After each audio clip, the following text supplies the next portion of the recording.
अस्सलाम वालेकुम। आज डिस्कस कर लेते हैं एविसीना इब्न सीना की psychology and philosophy of mind. तो ये जो माइंड बॉडी डुअलिटी है और माइंड बॉडी मोनिज्म का कॉन्सेप्ट है एरिस्टोटल के मुताबिक, हम ये देखते हैं कि ये एक बहुत ही इम्पोर्टेंट और एक कंट्रोवर्शियल कॉन्सेप्ट है, not only in Islamic philosophy, लेकिन हम इसका बहुत ज़्यादा इन्फ्लुएंस देखते हैं ग्रीक फिलोसफी पर और उसके बाद डेकार्ट की सूरत में वेस्टर्न फिलोसफी में।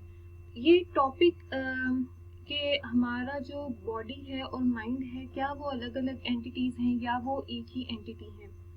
माइंड बॉडी का इंट्रैक्शन जो है वो हमारे पास डिस्कस करेंगे इब्न सीना।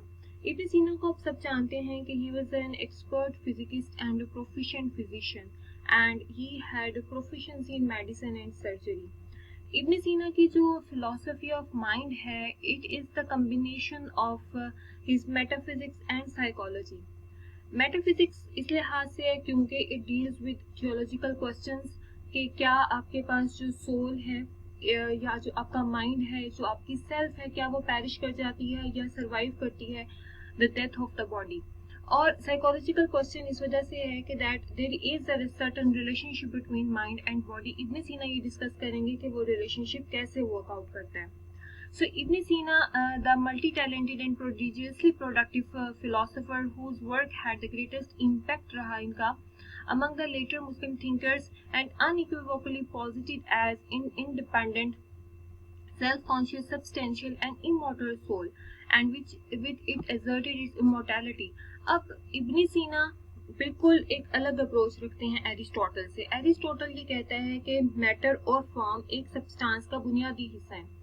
वो ये कहता है कि एक सब्सटेंस की एग्जिस्टेंस के लिए ये ज़रूरी है कि मैटर और फॉर्म एट अ टाइम उसके अंदर मौजूद हो। फॉर एग्जांपल, अगर एरिस्टोटल एक एग्जांपल को ले कि आपके पास एक ब्रॉन्ज सर्कल है, तो वो जो ब्रॉन्ज है वो उसके लिए एक मैटर होगा और जो उसका सर्कल है, जो उसकी शेप है, वो फॉर्म होगी। यानी कि एक सब्सटेंस है आपके पास ब्रॉन्ज सर्कल और वो सब्सटेंस आपके पास दो चीज़ों के ऊपर बेस कर रहा है, यानी कि उनका कॉन्सेप्ट था मोनिस्टिक। इब्न सीना यहाँ से हटकर बात करेंगे। एविसीना opens his chapter on the soul in encyclopedia work Al-Shifa and the work जिसको हम the canon भी कहते हैं, that book was widely discussed and studied in Europe and in medieval Europe में बहुत ज़्यादा इस बुक को स्टडी किया जाता था। वो ये कहते हैं कि that the soul is an accidental relation to the particular body, मतलब उसका कोई एसेंशियल रिलेशनशिप नहीं है बॉडी के साथ, बल्कि एक एक्सीडेंटल रिलेशनशिप है। किस तरह से? वो ये कहते हैं कि occasion by generation of that body and need for the central organizing, कि वो बॉडी की जरूरत थी कि उसको अपनी ऑर्गेनाइजेशन के लिए, सर्टेन सस्टेनिंग प्रिंसिपल्स के लिए उसको एक सोल की जरूरत थी जो कि सर्टेन जो प्रिंसिपल्स हैं उनको सस्टेन रख सके और बॉडी को ऑर्गेनाइज कर सके। अब वो ये कहती हैं कि the soul itself is generated by separate intelligences of heavens. जैसे कि बहुत वो यूनिवर्स की बात करते हैं ना कि यूनिवर्स बनी एमिनेशन से, हम इमिनेट करते हुए गॉड से एमिनेशन हुई एंड हम एक्टिव इंटेलेक्ट तक पहुंचे। इसी तरह से वो ये भी कहते हैं कि सेपरेट इंटेलिजेंसेस ऑफ हेवंस जो है ना, वहां से आपकी सोल जनरेट हुई है और वहां से वो इमिनेट हुई है और वो आपकी बॉडी की प्रोक्लिविटी की वजह से आपकी बॉडी में आ जाती है। सो बीइंग एसेंशियली इमटेरियल, क्योंकि जो आपकी सोल है वो इमटेरियल है, उसकी जो एग्जिस्टेंस है उसका स्पेस एंड टाइम के साथ कोई ताल्लुक नहीं है, उसकी कोई डायमेंशन नहीं है, उसकी कोई लेंथ नहीं है, कोई विड्थ नहीं है, आप उसको मेजर नहीं कर सकते जैसे कि आप अपनी बॉडी को मेजर कर लेते हैं। तो जो आपका सोल है वो survive the death of the body, वो बॉडी आपकी मर जाती है, खत्म हो जाती है, लेकिन आपका सोल वो कहते हैं कि जिंदा रहता है and even retains it's individuality. Avicenna also spent a lot of time on the mind and body problem को लेके। Avicenna believed that the human mind is like a mirror and has the ability to reflect knowledge। अब वो mind के बारे में एक और भी बात कहते हैं। वो ये कहते हैं कि इंसान का जो माइंड है ना, वो एक मिरर की तरह का है।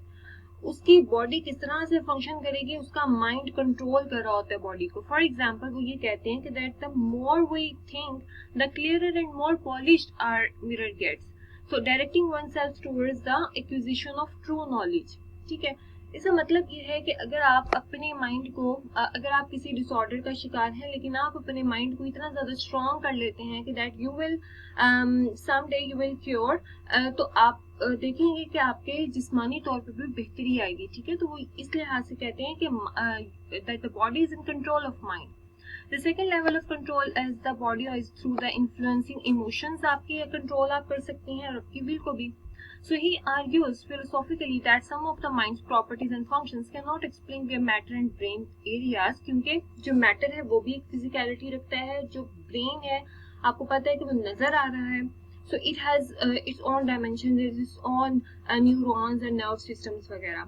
So in fact there are, वो कहते हैं कि कुछ ऐसी एक चीज है जो कि सोल है, जो कि इमटेरियल है, उसको आप देख नहीं सकते, वो सिर्फ आप उसको महसूस कर सकते हैं, ठीक है। अपनी बॉडी में कोई चीज महसूस कर सकते हैं। सो कहते हैं कि which are not compatible with material properties and these issues वो डिस्कस करते हैं इसको इनकॉर्पोरेटी ऑफ द माइंड। अब इससे मुराद क्या है? तो ये कहते हैं कि incorporeity means being free of the matter properties, ठीक है, क्योंकि आपके पास मटेरियल प्रॉपर्टीज आपके माइंड या सोल की नहीं है।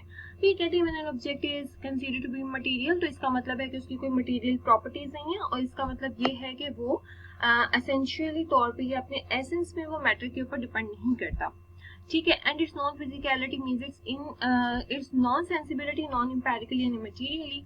For example he says that कि जो मुस्लिम इस्लामिक फिलोसोफर्स हैं माइंड के हवाले से, वो कहते हैं कि माइंड की दो प्रॉपर्टीज हैं, एक ये कि स्पेस टाइम इंडिपेंडेंसी है, ठीक है, और दूसरा ये कि मैटर की इंडिपेंडेंसी है। सो सेल्फ अवेयरनेस मीन्स, अब वो ये कहते हैं कि इंसान अपने आप को जानता किस तरह से है, ठीक है। वो कहता है कि जो सेल्फ अवेयरनेस है ना, जिसका मतलब आप कह सकते हैं कि that conscious awareness of one's own character and feelings, हम अपने आप को कैसे जानते हैं कि हमारी एग्जिस्टेंस है, तो वो यही कहते हैं कि हम अपने आप को माइंड के जरिए से जानते हैं। हमारी एग्जिस्टेंस जो है हमारी माइंड की वजह से। डेकार्ट जैसे ये कहते थे कि I think therefore I am, तो वो भी यही कहते थे कि मेरी एग्जिस्टेंस इस वजह से है और मैं अपने आप को महसूस इस वजह से करता हूँ क्योंकि मैं सोच सकता हूँ। इसी तरह से इब्न सीना भी यही कॉन्सेप्ट देते हैं। And still the person has a perception of himself, ठीक है, उसको पता होता है चाहे वो सो रहा हो या वो ड्रंकनेस हो, सैड हो, हैप्पी हो, वो अपनी इन चीजों को महसूस कर सकता है। यहाँ पे भी कहते हैं self awareness means okay, so this is so called flying man argument. अब जो फ्लाइंग मैन आर्ग्यूमेंट है ना, वो इस तरह से है कि दैट आप ये सोचेंगे that you have just come into existence and had the same level of the intelligence, ठीक है। अब आप ये कहते हैं कि दैट आपकी बॉडी है, ठीक है, but you are just suspended in the air, ठीक है, and you are robbed of your senses, ठीक है, कि आप महसूस नहीं कर सकते, आप छू नहीं सकते किसी चीज को, आप नहीं महसूस कर सकते कि आपके पास बाजू है, हाथ है, टांगे वगैरह कुछ भी आप महसूस नहीं कर सकते, ठीक है। लेकिन फिर भी आप वो कहते हैं कि आप अंदाजा ये लगाएंगे कि आप अपनी एग्जिस्टेंस को फिर भी समझ सकते हैं। आपको आपके माइंड में ये चीज आ रही होगी कि आप ही कोई ना कोई एग्जिस्टेंस जरूर है। That is a flying man argument and a thought experiment found at the beginning of the De Amina treatise on the soul. So the purpose of this experiment क्या है? वो ये कहते हैं कि the ability of a person to reduce the soul's existence intellectually without resistance from sensory and imaginative or the material faculties of the soul. So अब यहाँ पे इब्न सीना क्या करते हैं? इब्न सीना हमारे पास जो सेंसेस हैं उसको दो तरह से डिवाइड कर देते हैं। वो कहते हैं कि 5 सेंसेस हमारे पास एक्सटर्नल होती हैं, ठीक है, जिससे हम चीज़ों को जानते हैं, पहचानते हैं, हम सेंस कर सकते हैं। हमारी 5 सेंसेस आपको पता है, हेयर, टच एंड सी, ये सारी हमारी जो सेंसेस है ये, और कुछ हमारी इंटरनल सेंसेस होती हैं, ठीक है। अब इंटरनल सेंसेस को भी वो 5 कैटेगरीज में डिवाइड कर देते हैं। वो कहते हैं कि हमारी कॉमन सेंस है, दूसरी हमारी रिप्रेजेंटेटिव इमेजिनेशन है, फिर हमारी कंपोजिटिव इमेजिनेशन है, देन एस्टिमेशन है, एंड देन मेमोरी है, ठीक है। ये इसकी एक डायग्राम है, यहाँ से आप इसको क्लियरली समझ सकते हैं कि हमारी कॉमन सेंस एंड रिप्रेजेंटेटिव जो इमेजिनेशन है that is present in the front ventricle of the brain, जो हमारी कंपोजिटिव imagination and estimation है that is in the middle ventricle of the brain, and memory is it in the rear ventricle of the brain. जो common sense हम कहते हैं कि 4 part of the brain में है, वेंट्रिकल में, and it receives all the, कि आपके जो कॉमन सेंसेस में वो ये कहते हैं कि जो भी चीजें आप महसूस कर रहे होते हैं अपनी 5 सेंसेस को, एक्सटर्नल सेंसेस को इस्तेमाल करते हुए, वो आपकी कॉमन सेंस में चली जाती हैं, right, and transmitted to it from them, ठीक है, कि वहां से आपको चीजों का आइडिया हो जाता है, मटेरियल चीजों का आइडिया हो जाता है, ठीक है, वो आपकी कॉमन सेंस बन गई। दूसरी आ जाती है the faculty of representative imagination, but there is a rare part of the front ventricle of the brain which preserve that. अब जो भी चीज कॉमन सेंस से अंदर आई है ना, अब वो उसको प्रिजर्व कर लेगा, इन अ सेंस कि अगर वहां पर वो चीज, मटेरियल चीज की एक्सिस्टेंस उसके बाद नहीं भी है, या आप मूव ऑन कर गए किसी दूसरी जगह पर, तब भी आपके जहन में उसका जो एक इम्प्रेशन है वो महफूज रहे, राइट।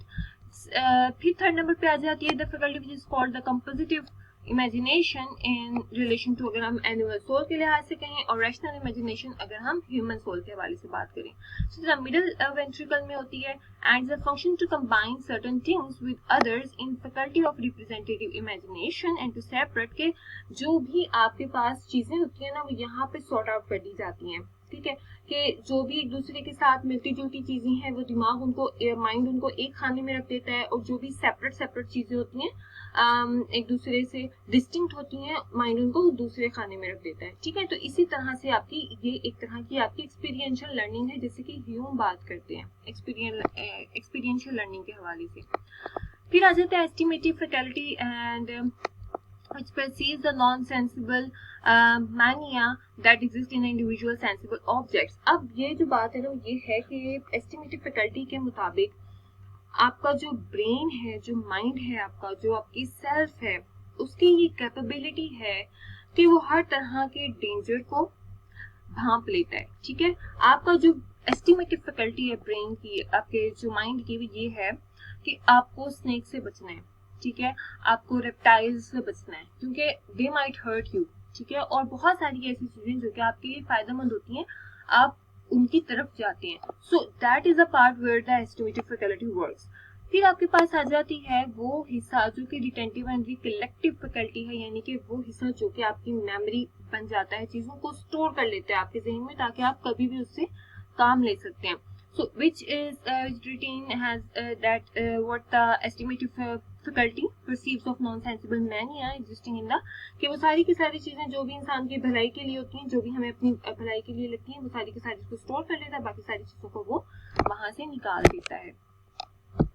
ऑलराइट, यहाँ पे मैं आपसे एक बात कहना चाहती हूँ कि एविसीना जो एट्रीब्यूट कहते हैं सेल्फ कॉन्शियसनेस को टू द सोल, एविसीना ये कहते थे कि जो कॉन्शियसनेस है वो आपकी सोल की वजह से होती है, और ये वाली जो बात है इनकी, that is the deviation from the hylomorphic ontology of Aristotle, ठीक है, यानी कि जो एरिस्टोटल का मोनिज्म का कॉन्सेप्ट है, वहां से ये डेविएशन करती है इब्न सीना की ये बात, right. Next, having established that much, let's examine कि क्या रिलेशनशिप है डिसऑर्डर्स का एंड इंटरनल फैकल्टीज का। इसके लिए एक एग्जांपल इब्न सीना, तो बहुत सारी, क्योंकि वो डिजीजेस के ऊपर और डिसऑर्डर्स के ऊपर बहुत सारी बात करते हैं, लेकिन मैंने इसमें सिर्फ एक कोट किया है just for your understanding. Vertigo disease, अब वर्टिको डिजीज क्या है कि that the person feels that everything is circulating around himself, ठीक है, उसको ये महसूस होता है कि हर चीज मूव कर रही है। इसके लिए आप एग्जांपल ये ले लें कि अगर आपके पास छोटे छोटे से बिल्कुल वो डॉट्स हैं, ठीक है, और वो एक सर्कल बना रहे हैं, अब वो सर्कल आपके सामने एक सिर्फ ऐसे ही पड़ा हुआ है, लेकिन that you have the intention, आपको ऐसा महसूस होता है कि जैसे दीज आर सर्कुलेटिंग, तो क्योंकि वो सर्कुलेट कर रहा होता है, और वहां से जो आपकी माइंड की एनर्जी है ना, वो भी सर्कुलेशन में जा रही होती है, तो इससे आपको ये महसूस होता है, आपका माइंड आपको ये इंप्रेशन देता है कि दैट यू आर सर्कुलेटिंग, ठीक है। सो that is the vertigo diseases, और ये सारा का सारा वर्टिको डिजीज आपकी कॉमन सेंस की प्रॉब्लम है, क्योंकि कॉमन सेंस ही है ना, जब आप सेंसेस के जरिए से चीजों को परसीव करते हैं, असल में वहां पर गड़बड़ी आ जाती है कि आप चीजों को गलत परसीव कर रहे होते हैं, ठीक है, तो वो कॉमन सेंस का एरर आ जाता है। So Ibn Sina developed theories including more internal senses, उन्होंने बहुत सारी चीजों को डिस्कवर किया, which later on develop the cures भी हुई, फिर मेंटल इलनेस की, और बहुत सारे जो ये पुराने ख्यालात थे कि ये सब कुछ जो डिमोन्स की वजह से होता है, या वो किसी इविल स्पिरिट्स की वजह से होता है, कि इंसान को कोई दिमागी मसला हो जाता है, मेंटल इलनेस हो जाती है, तो उन्होंने इन सब जो बातें थी उनको उन्होंने रिजेक्ट किया, और उसके बाद उन्होंने बहुत ज्यादा क्योर्स भी बताए और बहुत ज्यादा प्रिकॉशंस भी बताए। So I hope you enjoyed the lecture. That was a brief introduction to the philosophy of mind. If you have any question regarding this, you can ask, and I will share the reading material also in the description box. So take care. Allah Hafiz.